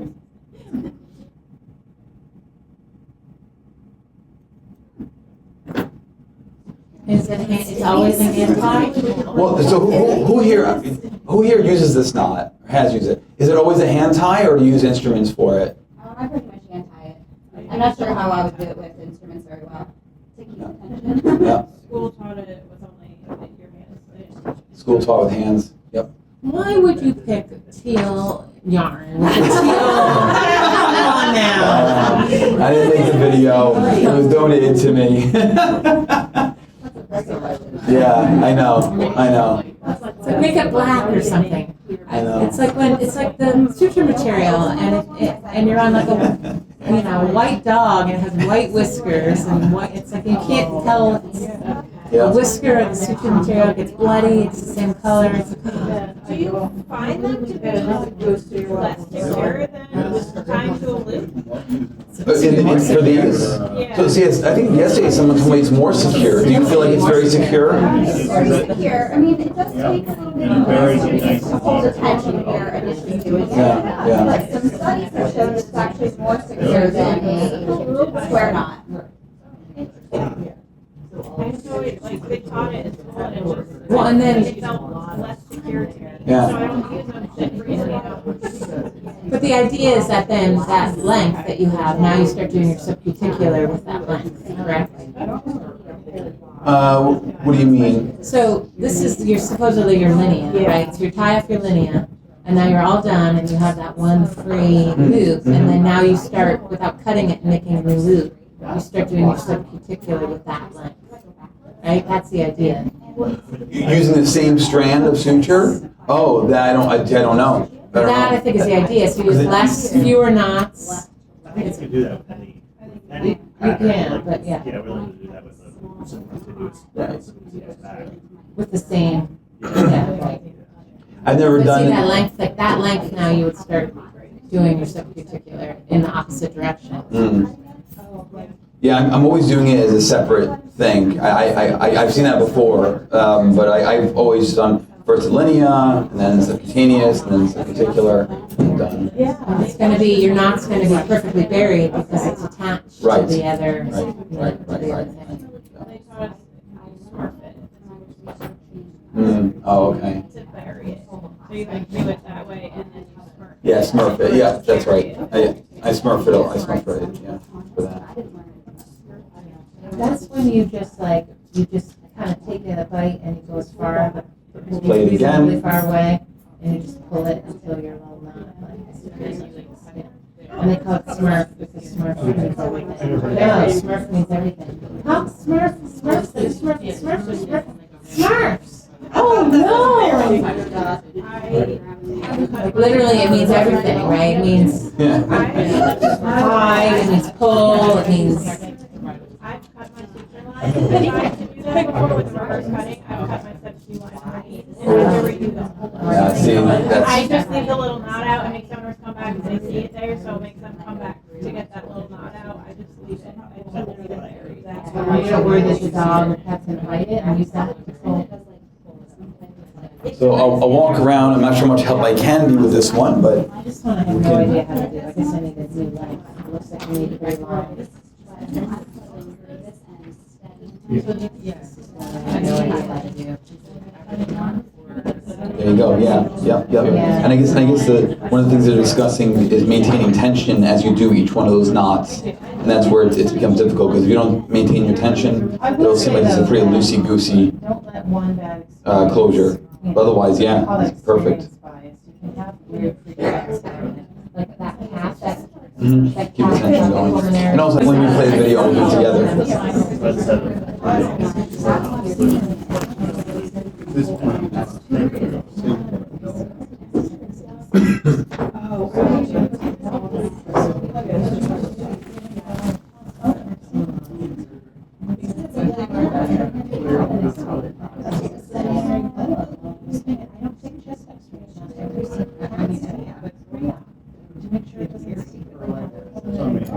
Then you pull on this side. It's super weird and it'll never happen. And I'm not taking a chest X-ray on every single cat. I know you should know. It's doing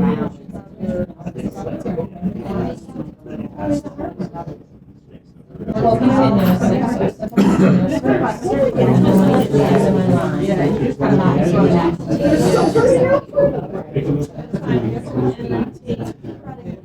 Take your long end for you. like that. And then you square out. And that's the last step. Take your where you're needling and pull it through. That's the part I don't care. Yeah, yeah. So, yeah, I How just do you want to finish that? Yeah, no, that's why I don't like the even when I'm looking at it. Pull it through. Well, it looks like it's going really hard. Yeah. The tension part though. I don't crochet, it's Yeah, this is not how I do my knots when I do crochet. I like it for crochet. I don't like it for suture, but I like it for crochet. Especially like the hair crochet. I like it now, I'll put the left. No idea. Get you the where you're like,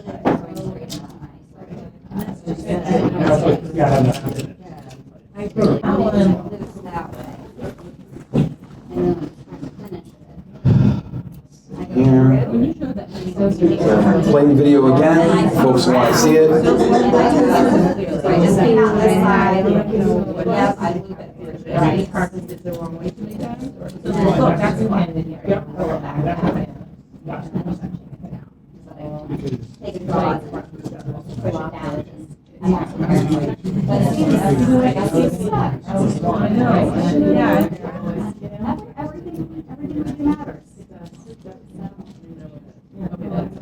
I don't think it matters which one you do first.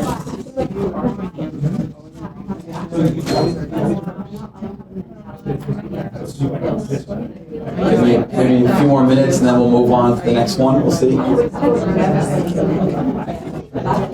that's the only difference. It's the same movement. It's just when you use your right hand, you use both. Either one uses one.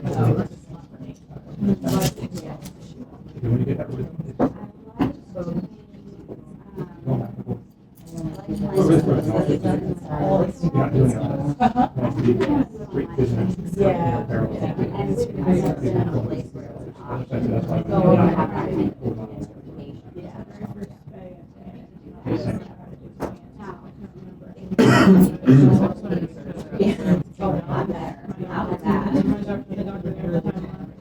That's fun. All right, folks, we'll move on to the next one. If you, or some people still practicing this one. I guess I just don't really see like the advantage of it. I'm probably missing something. Yeah, so what I've been hearing from folks who've been doing it is it does have really good tension and it's really fast.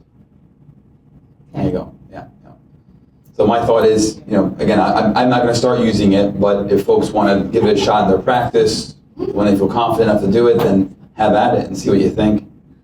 I'm sure you get fast at it when you know how to do it. Yeah. It's like my son is 8 and it takes him like 2.5 minutes to tie his shoes. Right. And I do it in like 4 seconds, All right. Yeah. Is there anything else? If you want to try a new thing, this is an option. All right, let's go on to the next one then. We're going to do a modified Miller's knot. And then after this, we'll do the Miller's knot. So, modified Miller's. And again, not one that I use that often, I'm sorry, but I'm sure a lot of folks here use it. How many people use modified Miller's? Yeah, okay, good. Yeah, a good number. So here we go. We can,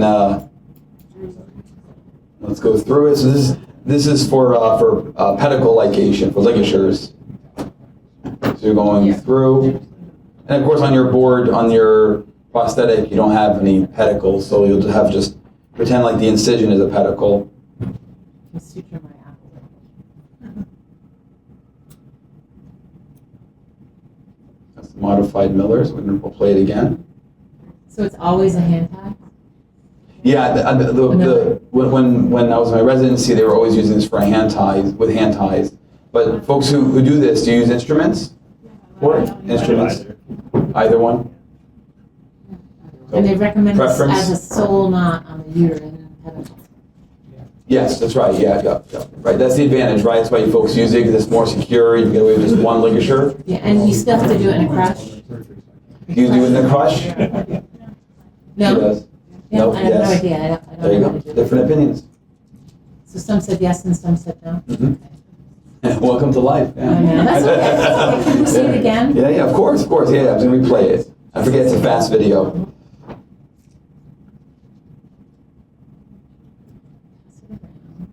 Then when I do my pedicles for like a spay, I don't always crush either. It just depends on the size of the pedicles and all, and If how. you crush your rabbit spay, it's going to transect it. Exactly. If you're doing like a kitten or something, it'll go.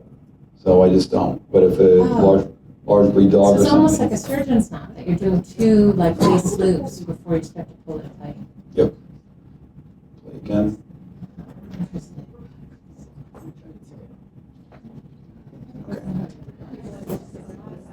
So it's coming around one edge, coming through, then does again parallel to it, coming through, But and to the finally knots tighten it. don't cross each other until the second He loop. loops it around After the second loop. after the second loop. Loops it around and then ties it. We'll play it again.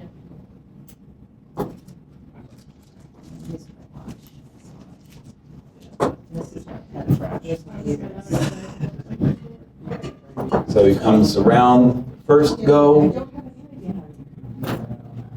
comes around second, and then he's going to go through the 2 loops. So the free end? Yep, the free end goes through the 2 loops and then pull down.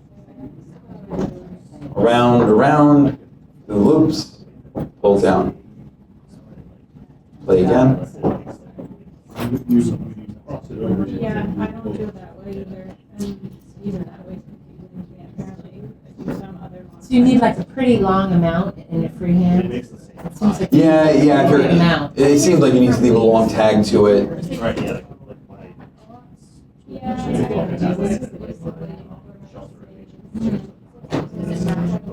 School taught us what to make the X and to do it with the X in your fingers, which goes around. That's I think the video I watched. This is totally different than the YouTube video that I couldn't figure out. It's like,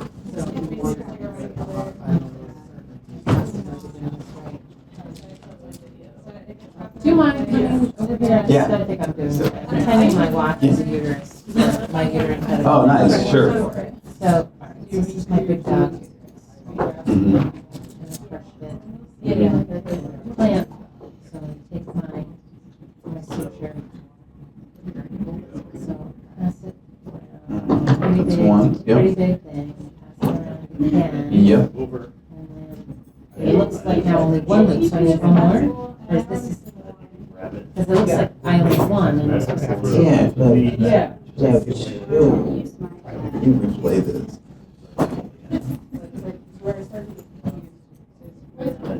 I wonder if you're pulling it too tight, like if you should leave the first loop loose, and then when you do the second loop, leave it loose. Yeah, you might be tightening down. Yeah, you should have two loops. Oh, there you go. Okay, I see it. So is this second? So I did one loop and here's my second loop. Let me see. It's so hard to see with the colors. Yeah. And then it goes through. On both sides. Like this? We lost it there. Looks like we lost it there. Let's see. Play it again. So, loop.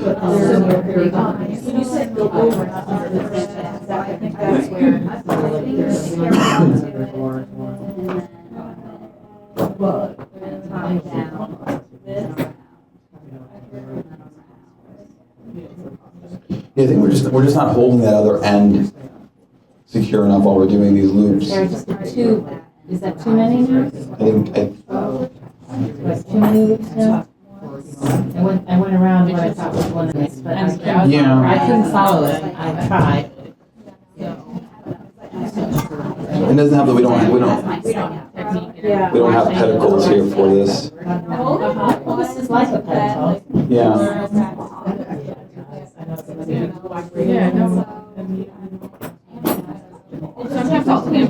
This counts as two loops. If I hold it like this.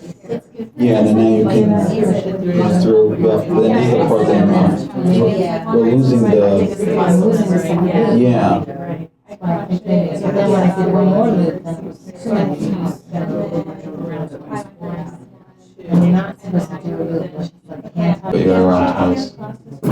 That's really nice. Some hand motion that's less awkward than this. Do this. No, you're not. Oh, you did. My hands just aren't working. Right now, I'm gonna learn like the feline models. I feel like it's really up through or something. That's good.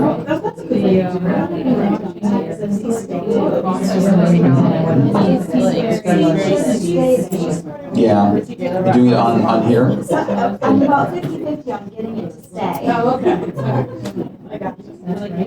Oh, I see. Okay. Wrap. Anything else? Do you supplement with the other closures, or is just the one time, the one knot? Theory, it's supposed to just be that one. For my face, I do that first, and then I do a surgery to my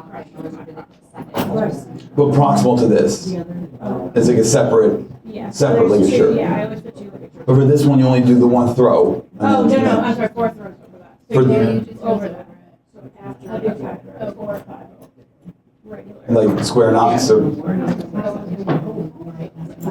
Yeah, so that's like your first throw, and then you do your 4. In theory, it's supposed to be secure enough that you only need One throw? one knot. Oh, yeah. One Miller's knot, and that's it for your uterus. That's the idea. Yeah, but I get it. Yeah. So I go my first one around. Play it again. Yes, I say,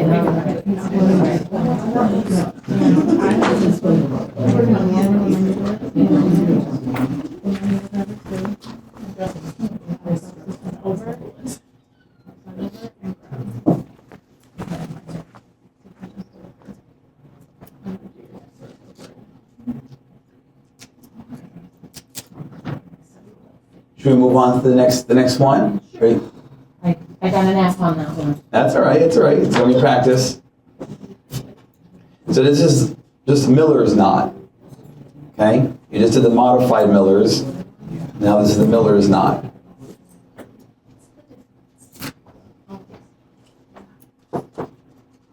Goes around once. Now he goes around again, but the other side. On the far side. The far side. It's not parallel. Like you did. It is parallel, but it's crossing over.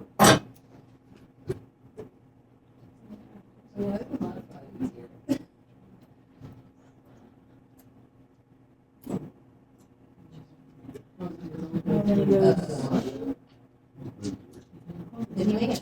Yeah, I made an X. Oh, interesting. Let's play it again. Yeah, three-dimensional thinking. Yeah. This is the good stuff. Do you use Miller's knots? I don't. If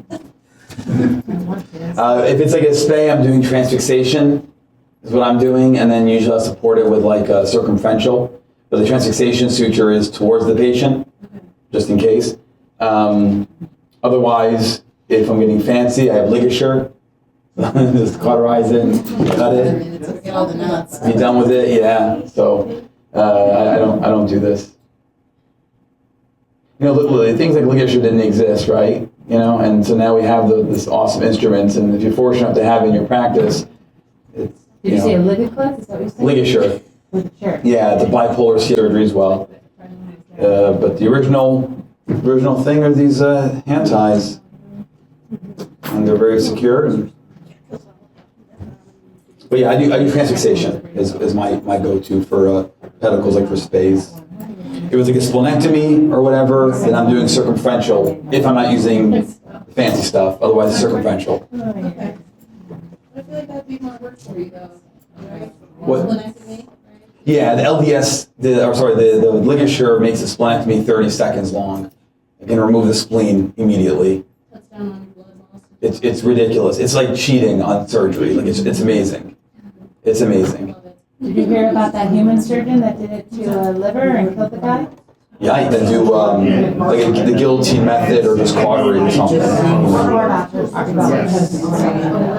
right, play the video again. Miller's knot. And the vascular supply.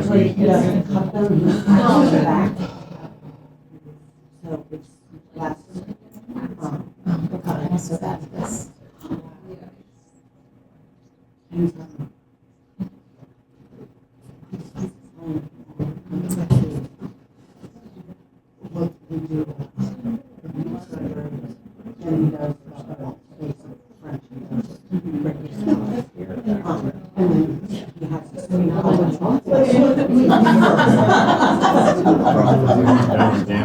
For his acoustic ureters.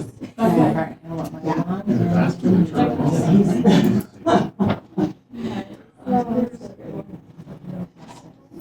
This line over.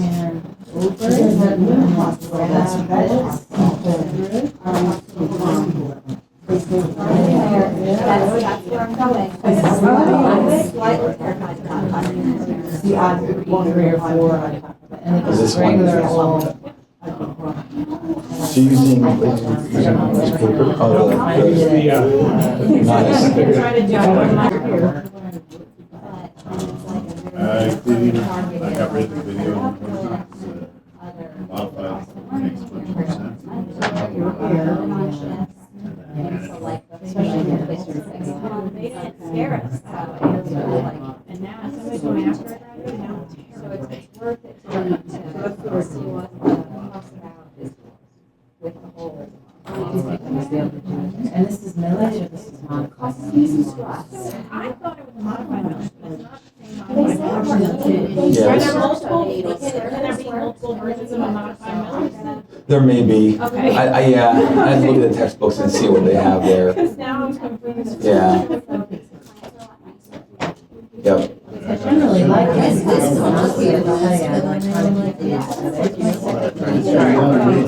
Make this long. So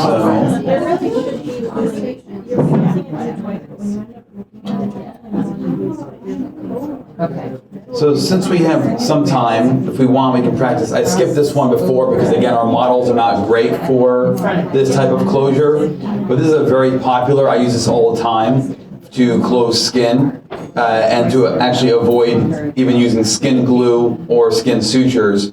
So this is a subcuticular subdermal pattern. Again, it's going to be challenging on your models, but since we have time, if you folks want to practice this one, it's great. So once you start it, and we'll have to go over that, you'll take bites in this pattern in the subcuticular tissue. So it's not in the skin, it's in the subcuticular tissue, back and forth, and that zipper-like pattern makes it a really nice closure. Starting it, though, might be a bit of a challenge. It's similar to that other video I was showing you for tacking suture. So how I would probably start the subcuticular is go deep to superficial, and then superficial to deep. And tack or not doesn't matter, but that's not the point of this exercise. And then do your surgeon's throw, and then square knots, and then go to subcuticular after that. So this is how you'd start it. Deep to superficial, superficial to deep, and then surgeon's throw, square knot. So if you folks want to practice those, that's how you start it, and then I'll leave out the picture of the subcuticular pattern, and I'll help with this one for folks who need it. How many folks already do subcuticular patterns? Yeah, a lot of you. Yep, yeah. Yeah, so feel free if you already have mastered this one, practice anything else you want to practice, because this is pretty much the end of this. So I'll leave the drawing up for subcuticular. Did I miss it? I think I missed it. There we go. Okay, there it is. So that's the pattern that we're looking to achieve here with this. And again, like I said, it'll be tough on these models because you don't really have like a differentiating layer. So you'll have to imagine it, do the best you can.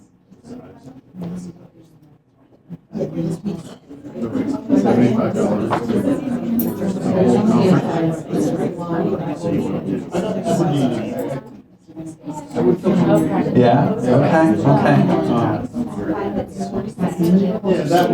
You would try it? I'm trying to think of like a safe-ish case to do it on, where if it does. Yeah.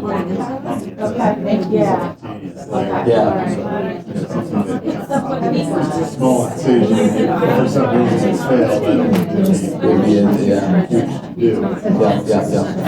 And you still have the skin will be hopefully intact anyway, so it'll, Skin sutures, the first few until it I'm gonna have this talk on my YouTube channel, so if you want to reference these videos again, I'll have my YouTube channel at the end of the thing, and you can feel free, because I'm sure folks, if you're gonna want to do this, you're gonna want to practice it again, I'm sure.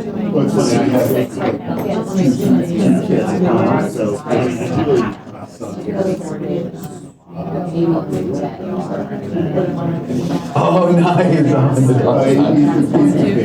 Yeah. It was cute. He actually worked his Yeah. And you didn't like it, or it was He's interested in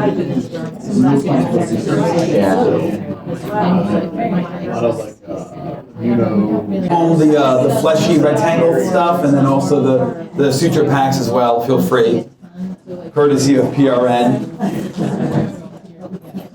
So you can keep practicing, of course. I'm just going to wrap it up here.